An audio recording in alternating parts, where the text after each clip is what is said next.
ស្ដាប់ឲ្យច្បាស់ឈាមខ្មែរស្ដាប់ឲ្យច្បាស់ឈាមខ្មែរដង្ហើមនេះមិនមែនសម្រាប់លក់នេះជាការប្រកាសអនាគតក្រធ្លាប់ហូបដីអីលើហូបមាសលើតម៉ែបដៅរឹងមាំដូចថ្មប្រាសាទបែកញើសហឺហូជាមិនដែលរអ៊ូតស៊ូពីបាតដៃទេដល់កំពូលបាតដៃទេ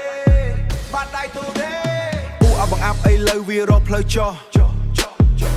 អញដើរផ្លូវត្រង់មិនដែលងាកក្រោយពាក្យសម្ដីអញដូចជាមុខដើរកាប់ឆ្កៀលពួកអពុតត្បត់ឲ្យរៀបស្មើសន្លឹងមើលភ្នែកអញឃើញភ្លើងឆេះមិនមែនភ្លើងខ្លួនច្បាំងគឺភ្លើងកំហឹងខ្លាំងពិតមិនដែលនិយាយច្រើនគេមើលតែទង្វើនិងលទ្ធផលស្គរវាយដាស់វិញ្ញាណបបោបរោះឈាមក្នុងខ្លួនពុះកញ្ជ្រោលខ្លាំង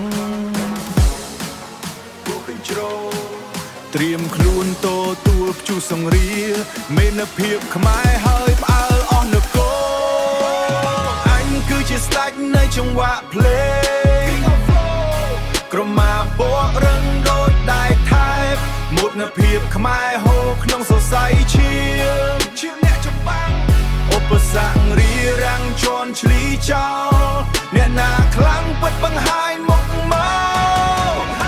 នេះមិនមែនជារឿងចៃដន្យទេប្អូនគឺកម្លាំងបាយលាយជាមួយទឹកភ្នែកពួកអាសម្ដែងស្អាតស្អំជប់ទៅក្បាលអញពាក់មកគុតមិនមែនមួកកំ pl ែង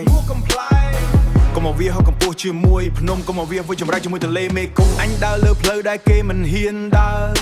សរសេរប្រវត្តិសាស្ត្រដោយដៃខ្លួនឯងដោយដៃអញជឿលើទេវតាជឿលើខ្លួនអញមិនបាច់ជឿលើពួកអញញីញក់មកតដូនតារក្សាក្នុងទ្រូងនេះជាសម័យកាលរបស់អញពិតអញគឺជាស្ដេចនៃចង្វាក់ភ្លេងក្រមាពណ៌រឹងដូចដែកថែបមុខភាពខ្មែរហូរក្នុងសរសៃឈាមអ្នកចម្បាំងឧបសគ្គរីរាំងជន់ឈ្លីចោលអ្នកណាខ្លាំងពិតបង្ហាញមុខមកអញនៅទីនេះមិនទៅណាទេក្រងរាជលើពាក្យពេចន៍សច្ចធម៌ឈ្នះអស់មានស្ត្រូវខ្មែរក្រោកឈរ